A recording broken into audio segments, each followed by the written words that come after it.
भगवान मुस्कुरा के बोले ऐसा मत करना भाई, घर में ही लड़ाई हो जाएगी, झगड़ा हो जाएगा, लक्ष्मी जी नाराज हो जाएंगी। तो पृथु महाराज ने भी कहा सरकार हमें विश्वास है यह जगत जननी माता लक्ष्मी से हमारा कलह हो भी गया, झगड़ा कदाचित हो गया, तो आप तो हमारे ही पक्ष में रहोगे, क्योंकि मैं आपके स्वभाव को खूब अच्छी तरह जानता हूं कि जितने प्यारे आपको अपने भक्त लगते हैं उतनी भगवती लक्ष्मी भी नहीं, भले ही वो आपकी प्राण प्रिया होंगी। जगत जनन्याम जगदीश वैससम स्यादेव यत कर्मणि न समीहितम करोसि फलगभ्युर्दीन वत्सल स्वएव धिष्णेभिर्तस्य चिन्तया। जगत जनन्याम जगदीश वैससम, कदाचित जगत जननी से हमारा कोई विरोध हो गया सेवा के लिए आपको लेकर, तो आप अपने भक्तों के ही पक्ष में रहेंगे।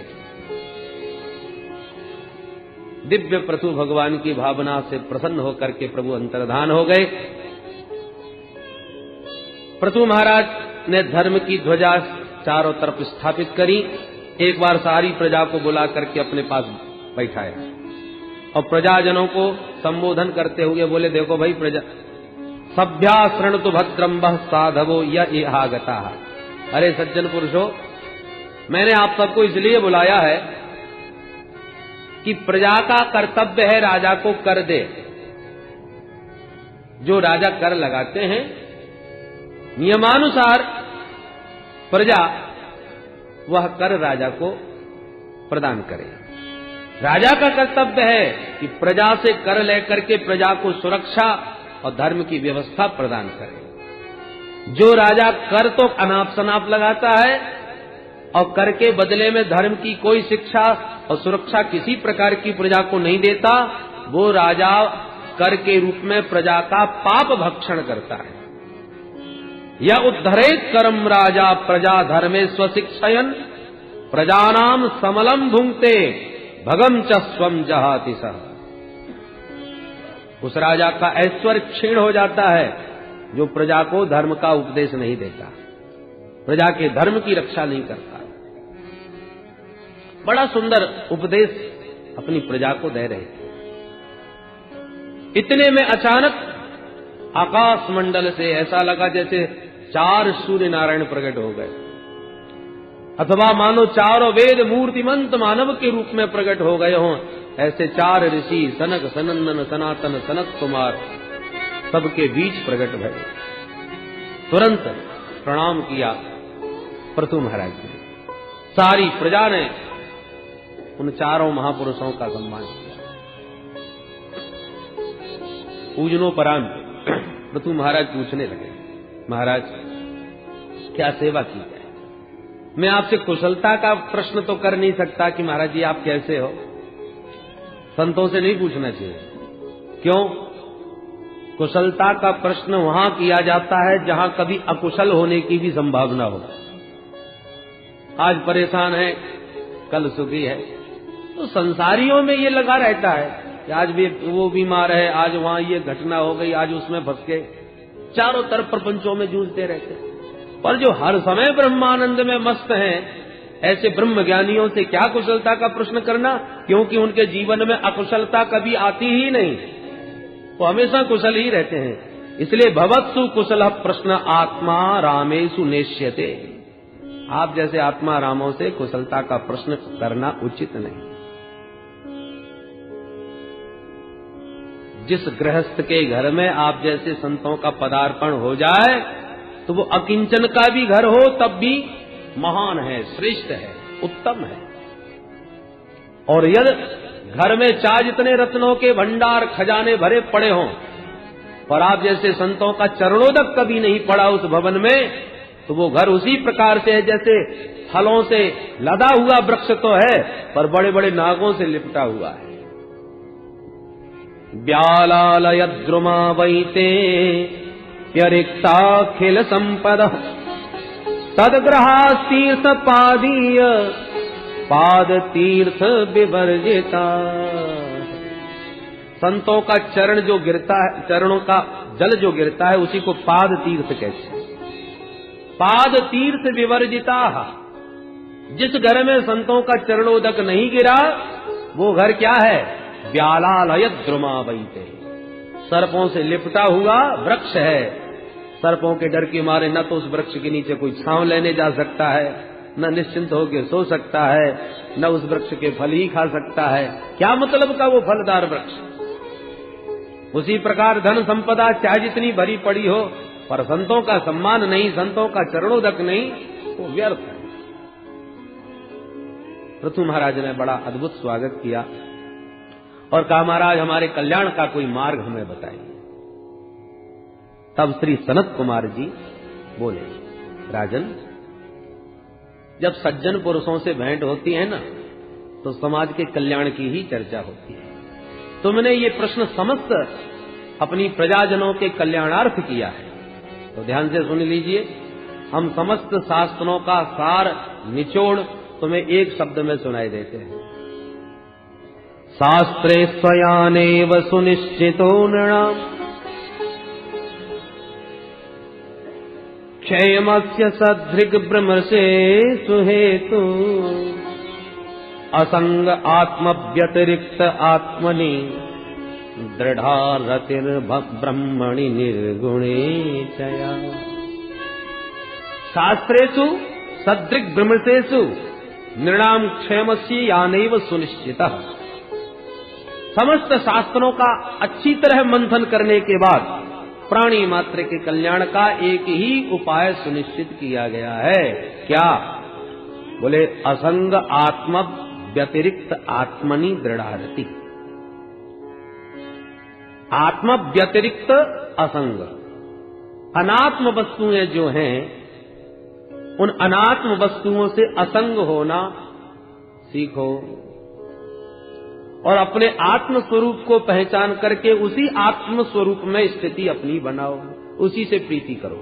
अर्थात अपनी आत्मा को पहचान कर, अपने स्वरूप को पहचान कर उसी में स्थित रहो, और जो अनात्म वस्तुओं में अत्यंत आसक्ति है, उन आसक्ति को त्याग कर उनसे असंग हो जाओ।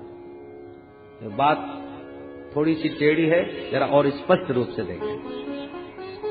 हम और आप जब इस जगत में आए तो जन्म लेने से पहले किसी को नहीं जानते थे, कोई हमारा नहीं था और हम किसी के नहीं थे, न एक लेना न एक देना। अनिश्चित गर्भ भी यदि कोई आए तो माताएं उसको भी परित्यक्त करा देती हैं, है तो वो भी बच्चा, परंतु अभी उसे कोई लेना देना नहीं। परंतु जहां जन्म लिया तब धीरे धीरे आसक्ति बढ़ी। ये शरीर मेरा है, ये परिवार मेरा है, ये मकान मेरा है, ये दुकान मेरी है, ये हमारे लोग हैं, ये पराये लोग हैं।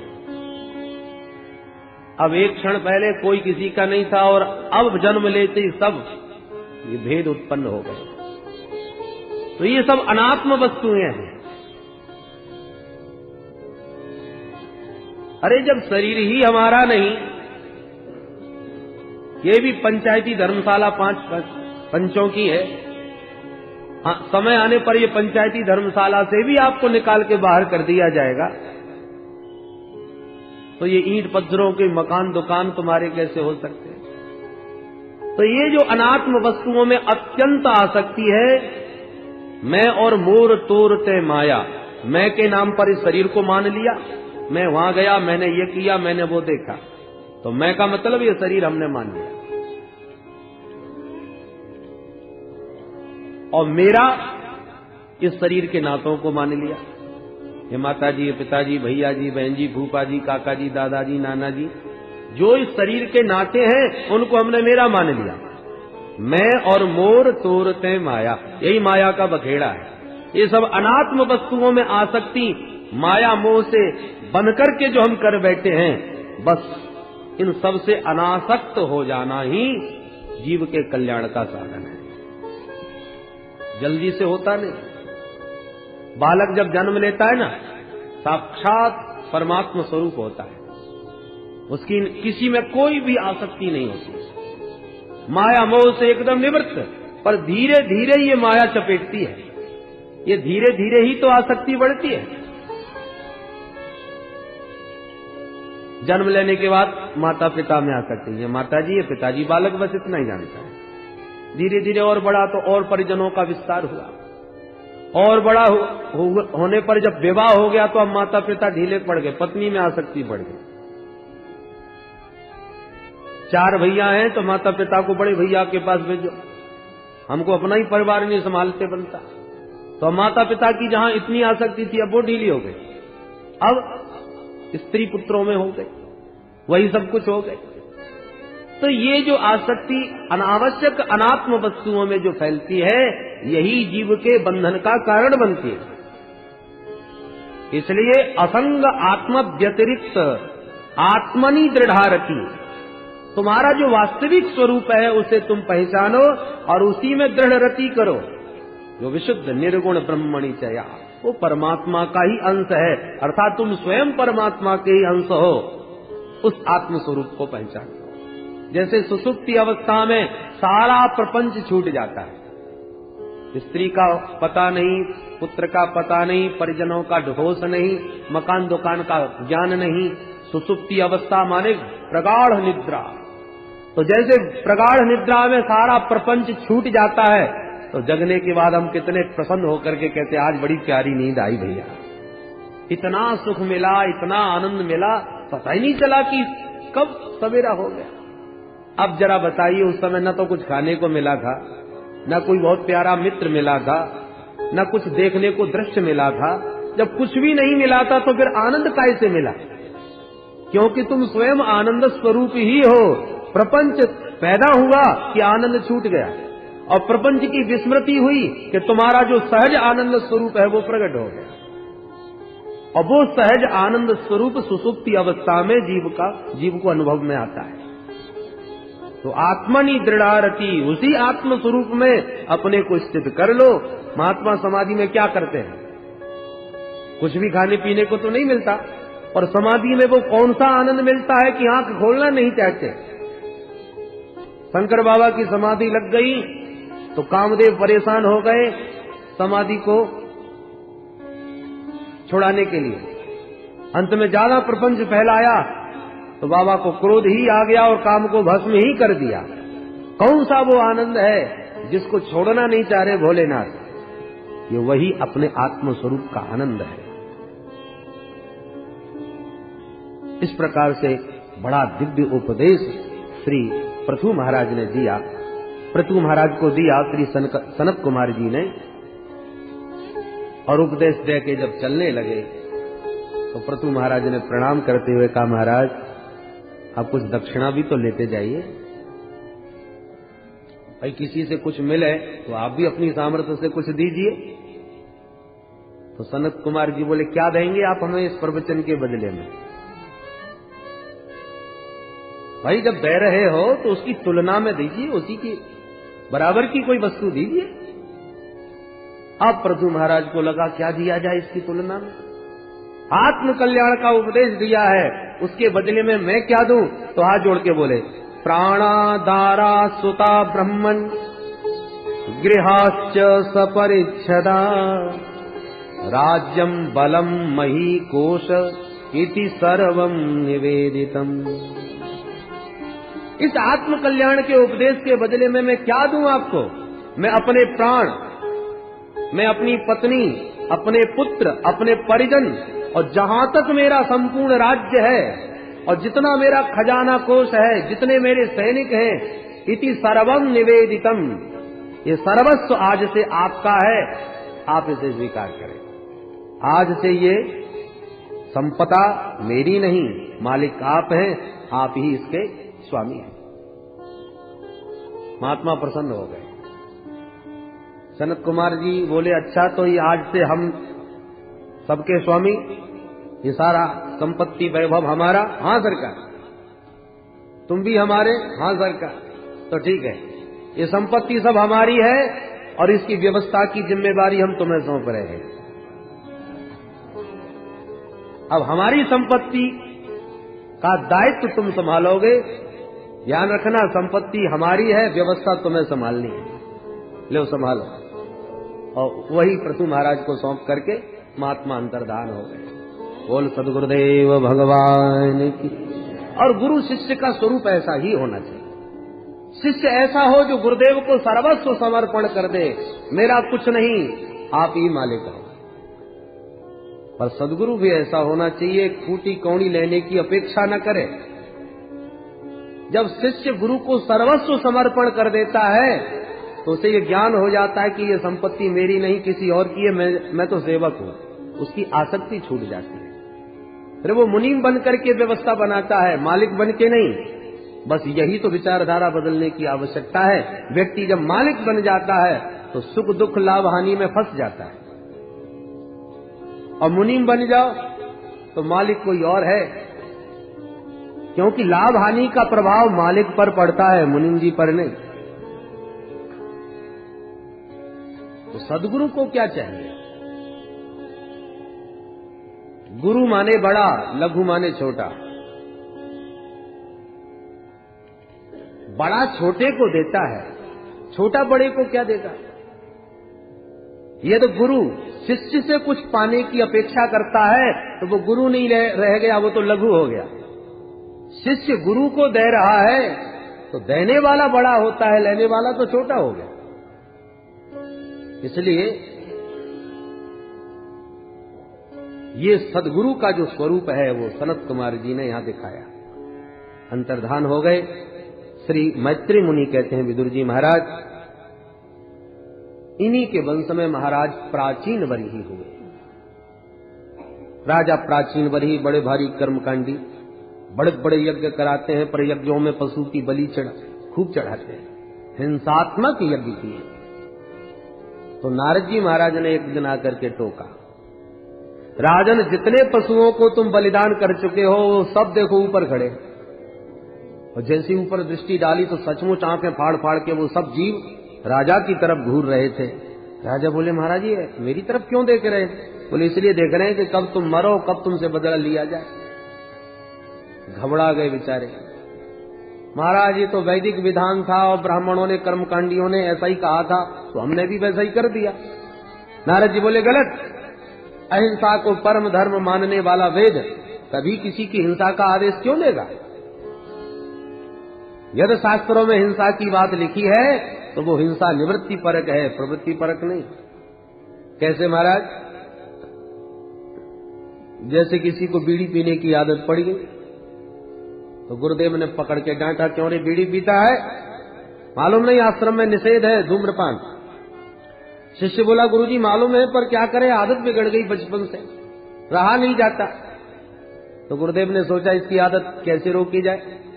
बोले, अच्छा तो एक काम कर बेटा, हमारी तरफ से तुझे रविवार की छूट देते हैं, तू रविवार के दिन बीड़ी पी लिया कर। अब गुरुदेव को छूट इसलिए देनी पड़ी कि ये कभी मानने वाला तो है नहीं। सप्ताह में जब एक ही दिन पिएगा तब इसकी आदत कम हो जाएगी और धीरे धीरे वो आदत छूट जाएगी। पर चेला ने क्या किया कि जो रविवार आया तो स्वयं तो पीता ही था, दूसरों को भी पिलाने लगा। सुनो सुनो, आज इतवार है, आज के दिन बीड़ी पीने का बड़ा महत्व है। किसी ने पूछा, ये कहाँ लिखा है? किसने कहा? बोले, हमारे गुरुजी ने। स्वयं हमारे गुरुजी ने कहा रविवार को बीड़ी पियो। अब गुरुजी ने तो कहा था आदत कम करवाने के लिए, और तुमने उसे प्रमाण पत्र बना के सबको पिलाना चालू कर दिया। परोक्ष बाधा वेदोयम बाला नाम अनुशासन। वेद भगवान परोक्षवादी हैं।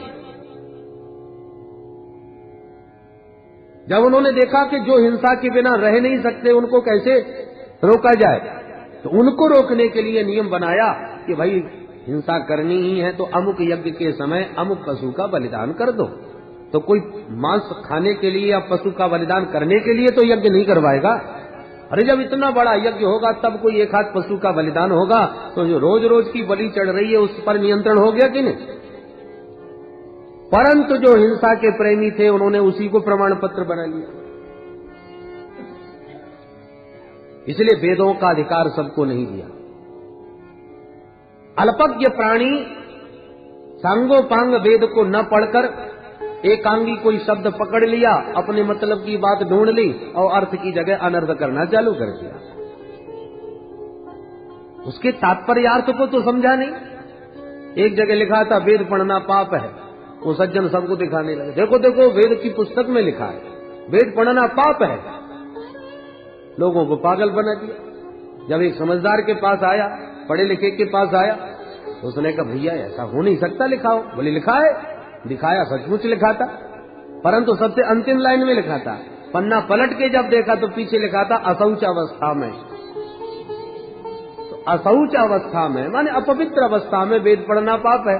तो पीछे की बात तो छपा रखी है, वो आगे आगे की लाइन दिखा रहा है सबको, वेद पढ़ना पाप है, वेद पढ़ना पाप है। तो ऐसे लोग अर्थ का अनर्थ कर डालते हैं, लोगों को दिग्भ्रमित कर देते हैं। इसलिए सबको अधिकार वेदों का नहीं दिया, जिसका लोगों ने तमाम अर्थ लगा लिया।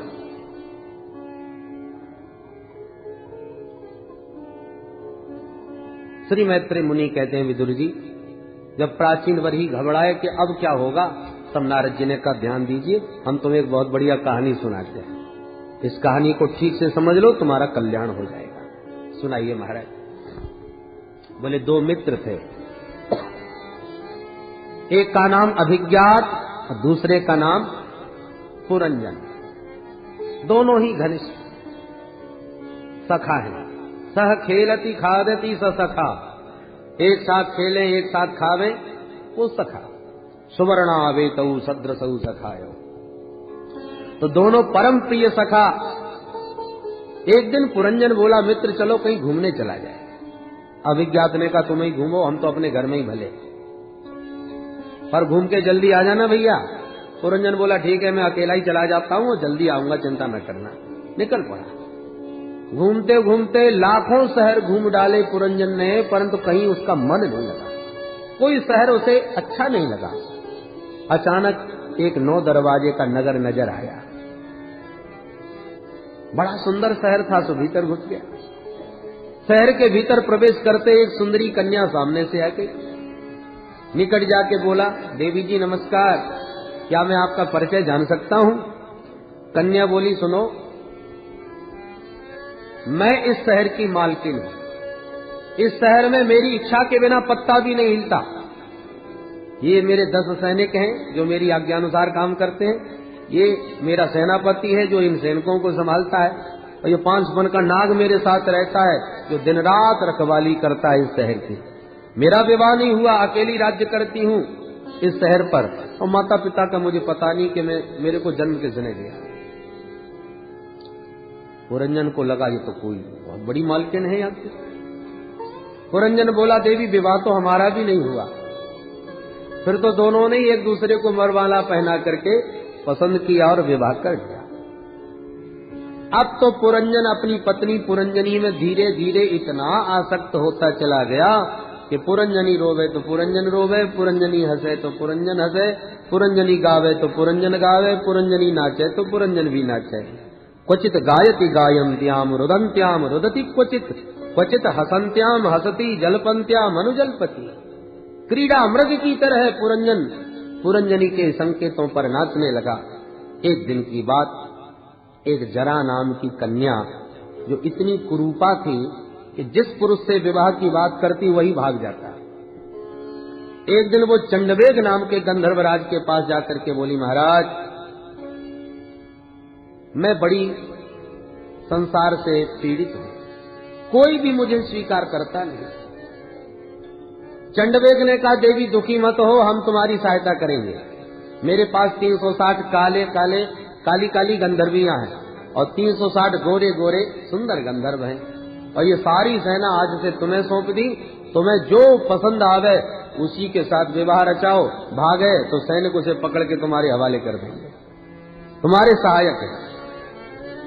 ये मेरा छोटा भाई प्रज्वार है, इसे भी अपने साथ रखो, मैं तुम्हें अपनी बहन बना लेता हूं। प्रज्वारोयम मम भ्राता त्वं च मे भगिनी भव। अब तो जरा देवी प्रसन्न हो गई। अब वो सारी सेना रह के जब घूमने निकली तो उसकी दृष्टि पुरंजन पर पड़ गई। तो पुरंजन को पाने के प्रयत्न में पुरी में प्रवेश करने लगी। तो पुरंजन की पुरी के जो 10-11 सैनिक थे उन्होंने भी खूब विरोध किया, रोका, तो इसने सैनिकों से हमला बोल दिया। पुरंजन महलों में सोए पड़े हैं, उन्हें यही पता नहीं कि हमला हो गया शहर पर, कुछ भी पता नहीं। परंतु इतना भयंकर युद्ध हुआ कि 10-11 सैनिक थे पुरंजन के, वो सब मर गए। 5 फन का नाग भी घायल होकर भाग गया और महलों में घुस करके जरा देवी ने पुरंजन को बंदी बना लिया। अब पुरंजन रोया, हाय हाय मेरे बिना मेरी पुरंजनी कैसे रहेगी, वो तो मेरे बिना पानी भी नहीं पीती। रोते रोते पुरंजनी के प्रेम में दीवाना पुरंजन प्राण ही त्याग बैठा। शास्त्र का नियम है अंते यामति सागति, मरते समय जिसका चिंतन करोगे वही बनोगे। फोटो खिंच रहा हो तो जरा शकल संभाल लेनी चाहिए, क्योंकि जैसी शकल होगी वैसा ही फोटो आएगा। उसी प्रकार जब अंतिम क्षण जीवन का आ जाए तो चिंतन संभाल लेना चाहिए, क्योंकि जहां चिंतन जाएगा अगले जन्म का कारण वही बनेगा, वही शरीर मिलेगा जिस शरीर का चिंतन करोगे। इसलिए पुरंजन ने अपनी पत्नी पुरंजनी का चिंतन किया, स्त्री का चिंतन किया, अगले जन्म में स्त्री बन के पैदा हो गया। बड़े होने पर मलयध्वज नाम के राजा से इसकी शादी हुई, संतानें भी भई। और एक दिन आया कि इसके पति मलयध्वज चल बसे, तो जो आज का पुरंजन था वो कल का मलयध्वज की पतिव्रता पत्नी बनकर सती होने की तैयारी करने लगा। जहां सती होने को बैठा चिता पर, कि पुराना मित्र था जो अभिज्ञात, उसे याद आई कि मेरा मित्र घूमने गया सो घूमता ही रह गया, चलो भाई अब हम ही ढूंढते हैं कि कहां रह गया। तो वो ब्राह्मण वेश बना करके जब आया तो वन में आके देखा कि हमारा मित्र तो सती हो रहा है, पहचान लिया। अभिज्ञात ने तो पहचान लिया, पर पुरंजन नहीं पहचान पाया कि ये हमारा पुराना मित्र है। अभिज्ञात ने आवाज लगाई, क्यों भैया, अरे मित्र कैसे हो, किसके साथ सत्ता हो रहे हो? पुरंजन बोला, तुम कौन हो, शर्म नहीं आती, मेरे को मित्र बोलते हो? अरे एक पतिव्रता स्त्री पति को गोद लिए सती होने बैठी है और तू मुझको अपना मित्र कह रहा है? मैंने अपने पति के अतिरिक्त किसी को मित्र नहीं बनाया, कौन हो तुम?